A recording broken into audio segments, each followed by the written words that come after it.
because not only was this put out, but it was deemed as acceptable. I said it in another video where it's bad when the media feels comfortable basically shit talking another player to another player and expecting to get a positive response, and they do get a positive response. An article that is meant to be about A'ja Wilson that takes a left turn and begins shit talking Caitlin Clark is being pushed by the W. Look at that reaction. That's not just frustration. That's genuine disgust at what passed for acceptable journalism. Time magazine just published an article supposedly celebrating A'ja Wilson's championship season, but somehow it turned into a celebration of Caitlin Clark's injury, and the WNBA shared it. Let me say that again. The league itself promoted an article that frames a 23-year-old player's season-ending injury as vindication for other players. The article actually specifies that A'ja Wilson did not cheer the injury, as if that's some kind of remarkable restraint worth noting. Basis, yeah, because Caitlin Clark played in more games on ESPN. Like, do you not realize that? Like, here are the actual numbers. The games that Caitlin Clark played on ESPN averaged 2.17 million viewers. Fever without Clark, 1.5 million. Rest of the WNBA, 800k. And I do want to say this, and a lot of the 800k were on lead-ins. If you guys don't know, back-to-backs, where you either led into a Fever game, or a Fever game ended late, or it played right after a Fever game. A lot of this was lead-ins. The average was 1.19 million.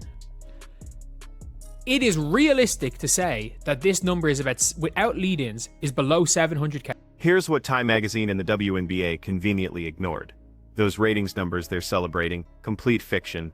They claim the playoffs saw a 5 to 6% increase per game on a year-over-year basis, suggesting the league didn't need Clark after all. But the actual ESPN numbers tell a completely different story. Fever games, with Caitlin Clark, averaged 2.117 million viewers. Fever games without her dropped to 1.5 million. Every other WNBA game on the network, 800,000 viewers. And here's the part they really don't want you to know. Most of those 800k games were lead-ins, meaning they aired right before or right after Fever games, artificially inflating their numbers. Without those strategic scheduling advantages, the real average for non-Clark WNBA games sits below 700,000 viewers. That means Clark was drawing triple the audience of regular league games. Triple. Where exactly is the vindication in those numbers? The way they do ratings is different. They add a whole bunch of extra to the ratings. That's why every single thing in sports has record ratings, because they now start to try add estimated people per, if you're watching it in a bar or something, try to add that. It's why you're getting record ratings for every single thing in 2025 in sports. It's why you're getting all these crazy ratings again, because they changed the way ratings are done. A lot of other WNBA games had lead-ins, Fever games, or Fever games right after boosted the ratings. Caitlin Clark, fan tennis champion. And then there's the methodology problem. Sports ratings across the board show record numbers in 2025 because they changed how they calculate viewership. They're now estimating bar viewership, adding streaming metrics differently, padding the numbers in ways that make year-over-year comparisons essentially meaningless. So when the WNBA claims their ratings held steady despite Clark's injury, they're comparing inflated 2024 numbers using new methodology against 2023 numbers calculated the old way. It's not just misleading, it's deliberately deceptive. And they did this in an article that was supposed to be about A'ja Wilson's accomplishments. Actually, he didn't, but either way. No one would use that phrase because there's a level of humanity that you don't want to talk about injuries. And when it came to Stephanie White, look, again, I think there's reasons I don't particularly like Stephanie White as a Caitlin Clark coach. I think she's a really good coach. Don't have an issue with her as a person, but when your coach is calling it a blessing in disguise, you open the floodgates for everyone to find whatever reason possible to call it a blessing in disguise. But the ratings manipulation isn't even the most disturbing part. It's the casual way they discuss a young player's injury. Think about this for a second. When Stephen Curry got injured, did anyone call it a blessing in disguise because it gave other Warriors a chance to shine? When LeBron James went down, did the media frame it as vindication for Austin Reeves? Of course not. Because there's a basic level of humanity we extend to athletes when they're hurt. We don't celebrate their absence. We don't use their pain as evidence that we never needed them in the first place. Yet somehow, with Caitlin Clark, the rules are different. Her coach Stephanie White called the injury a blessing in disguise on the record. Time magazine frames it as vindication for veteran players. And the league promotes this narrative without a second thought. Injury is vindication. It didn't vindicate anything.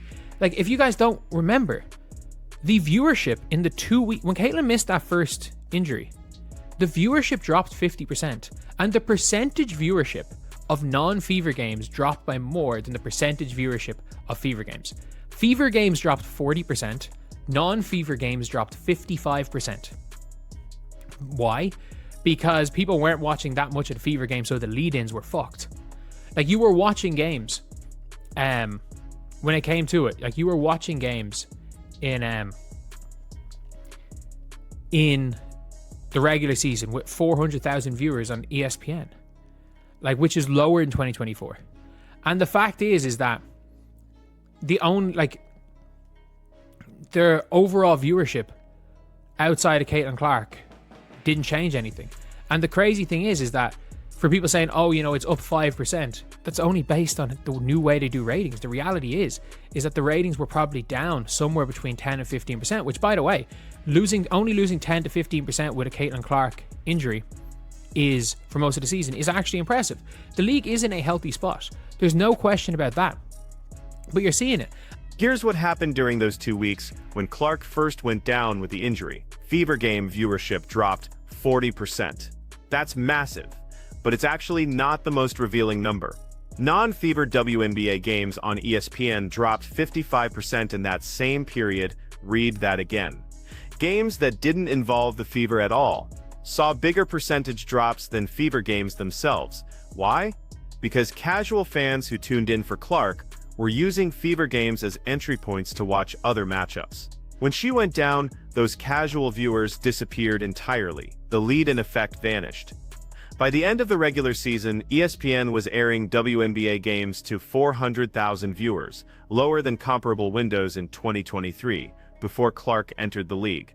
The overall non-Clark viewership didn't just fail to grow, it actually declined when you account for the methodology changes. Losing only 10 to 15% of total viewership, despite your biggest star missing most of the season, should be framed as impressive league resilience, not as proof you never needed her. But that's not the story the WNBA wants to tell. They'd rather celebrate the injury than admit the obvious truth about who's driving interest in their product. Christine Brennan asked a question that DeJournay didn't like, and I don't even like the question Christine Brennan asked DeJournay. But the WNBPA, literally, she was just doing her job. She was trying to get an article about a game, and in fairness, I think she asked a very she tried to she kind of almost accused DeJournay of doing something, which I don't like, but it's not enough to do what they did. The WNBPA tried to get her fired, tried to get her credentials removed, and then they decided to leak Caitlin Clark's Rookie of the Year award. Because they're not going to get her fired, so let's just try punish the player that she's writing a book about. Time magazine celebrated Caitlin Clark's injury for no reason. And this is an article about A'ja Wilson. Caitlin Clark's trending, not A'ja Wilson. Worldwide, A'ja Wilson's not trending. Caitlin Clark is trending. A'ja Wilson's not. Caitlin Clark is trending in fucking Ireland right now. A'ja Wilson is not trending. This was meant to be an article about her, but it's crickets. The WNBA will share an article that took a left turn and celebrated an injury of one of their star players. If anyone else's name was mentioned other than Caitlin Clark in a celebrating the injury, this article, first of all, it wouldn't be allowed to see the light of day because it would have gotten stopped before this. It is fair game to give. And this is part of a pattern that goes way beyond one article. Remember when Christine Brennan asked DeWanna Bonner a tough question after a playoff game?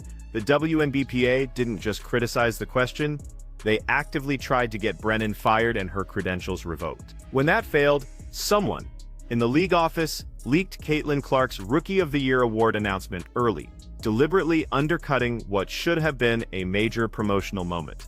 Think about that sequence.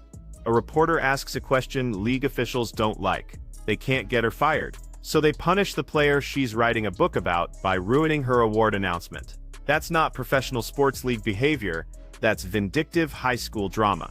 Then there was the stalker incident. A man showed up outside Clark's home, knew where she lived, created a genuine safety threat, and somehow, the WNBA media ecosystem spun that story into criticism of Clark herself for not speaking out enough about it. They took a story about her being victimized and made her the villain for not handling it the way they thought she should. That's when you know this has gone beyond sports rivalry or legitimate criticism. That's pathological. Who the league promotes, who the league pushes, who the league will continue to give credentials to and not give credentials to.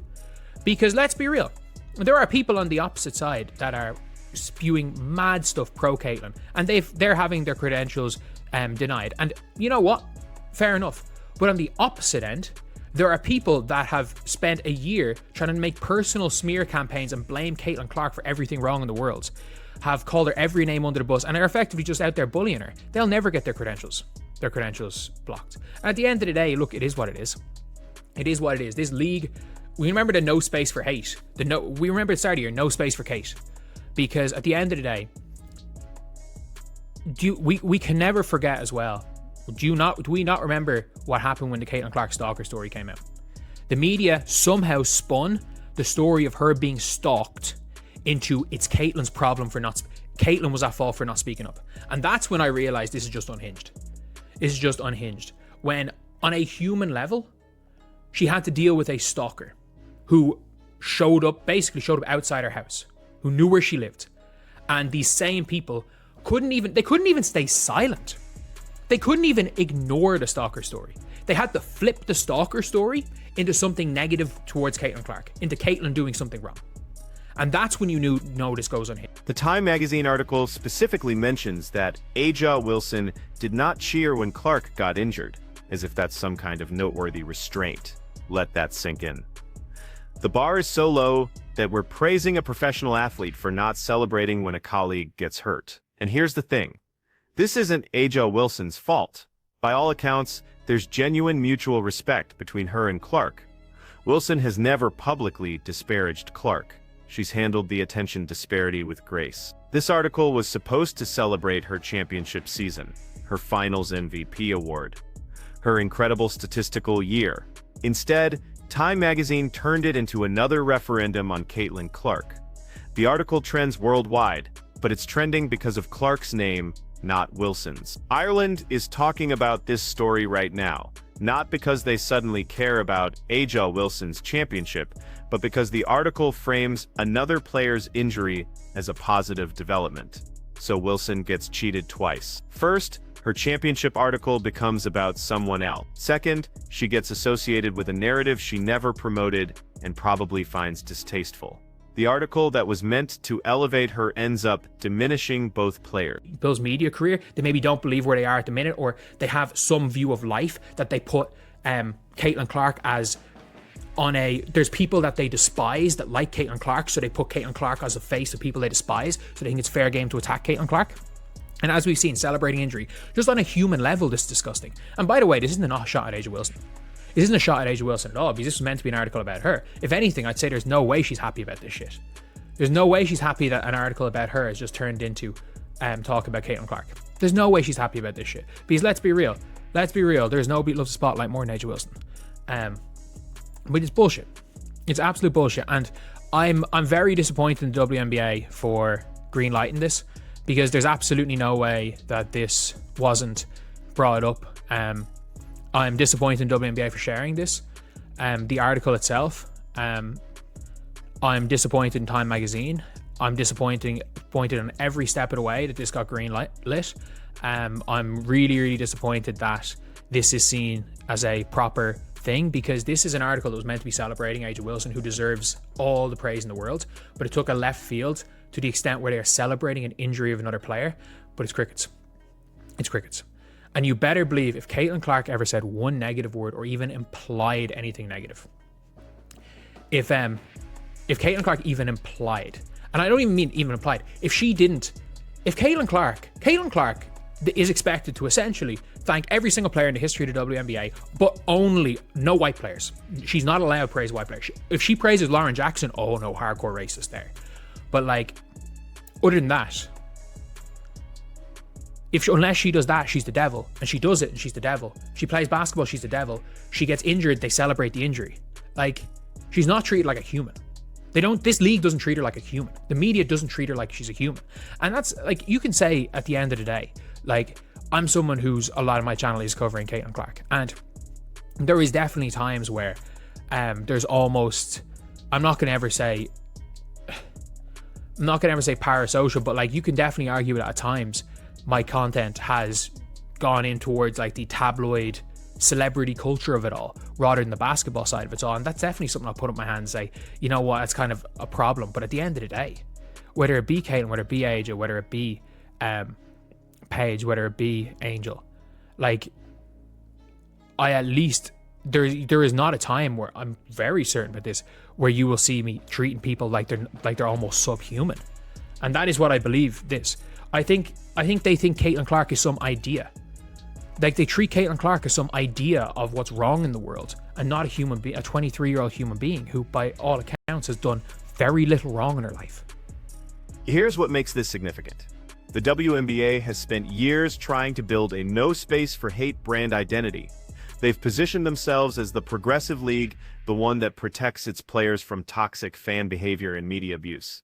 They've revoked credentials from content creators they deemed too negative or too partisan. But somehow, all of that protection only flows in one direction. You can spend an entire year creating content that personally attacks Caitlin Clark, calls her every name imaginable, blames her for everything wrong with the league, questions her character and her motivations, and your credentials remain intact. The league will continue giving you access. Meanwhile, creators on the opposite end who defend Clark too aggressively get frozen out. And look, some of those creators probably do cross lines and maybe don't deserve access, but the asymmetry is impossible to ignore. The WNBA enforces its standards selectively, and everyone knows it. Stephanie White calling Clark's injury a blessing in disguise opened the floodgates. Once her own coach frames it that way, suddenly everyone feels comfortable finding silver linings in a 23-year-old's injury. The Time article is just the most prominent example, but you see it everywhere in WNBA coverage now. And White probably didn't mean it maliciously. She was likely trying to highlight how other players stepped up, how the team showed resilience. But words matter. When you're the coach, when you have that platform, you can't use that phrase about your own player's injury without consequences. Think about the position this puts Caitlin in. Her coach publicly frames her absence as beneficial. The media celebrates her injury as vindication for veterans who resented her attention. The league promotes these narratives, and she's expected to just smile through it, to thank everyone for the opportunity, to never show frustration or hurt. She's not treated like a human being with feeling. She's treated like an idea, a symbol of everything certain people think is wrong with the league's recent growth. They've projected their own anxieties and resentments onto her, and that gives them permission to treat her in ways they'd never treat anyone else. And here's the thing about media coverage. It's supposed to celebrate athletic achievement while holding powerful people accountable. But the WNBA media has inverted that relationship. They celebrate when their biggest star gets injured. They hold a 23-year-old rookie accountable for problems that existed long before she arrived. They protect league officials and veteran players from scrutiny while subjecting Clark to standards nobody else has to meet. When Sophie Cunningham has to be the one publicly defending Clark, when Aaliyah Boston is out there pushing back on narratives, where are the coaches? Where are the league officials? Where's the institutional support for a player who's driven more interest in the WNBA than anyone in league history? It's not there. Because protecting Caitlin Clark doesn't serve the narrative that certain influential voices want to tell. They need her to be the problem, not the solution. They need her success to be explained away by factors other than her talent and appeal. They need her injury to be vindication rather than tragedy. The Time magazine article is just the most visible example of a rot that runs deep through WNBA media coverage. And the fact that the league itself promoted it, shared it, gave it their institutional stamp of approval, that tells you everything about where their priorities actually lie. They'd rather protect a false narrative about their ratings than celebrate the player who transformed their business. They'd rather frame an injury as vindication than admit the obvious truth about who's driving their growth. They'd rather let their media partners bully a 23-year-old than enforce consistent standards for coverage. So the question becomes, how long can this continue? How many more articles like this get published before sponsors start asking questions? How many more tone-deaf promotions before fans just check out entirely? Because here's what the WNBA doesn't seem to understand. Caitlin Clark's fans are not obligated to keep watching if the league makes it clear she's not valued or protected. And when those fans leave, they're taking their viewership numbers, their ticket purchases, their merchandise sales, and their attention with them. The league can celebrate that departure as vindication if they want. They can frame declining ratings as proof they never needed those fans anyway. But at some point, reality catches up with narrative. And the reality is this: the WNBA just had its biggest growth year in history because of one player. And instead of building on that foundation, they're actively undermining it with articles that celebrate her injury and diminish her impact. Time magazine should be ashamed of that article. The WNBA should be ashamed for promoting it. And every editor who let it see the light of day should be asking themselves what they were thinking. Because this isn't journalism. This isn't fair analysis. This is bullying dressed up as sports commentary. And it's disgusting.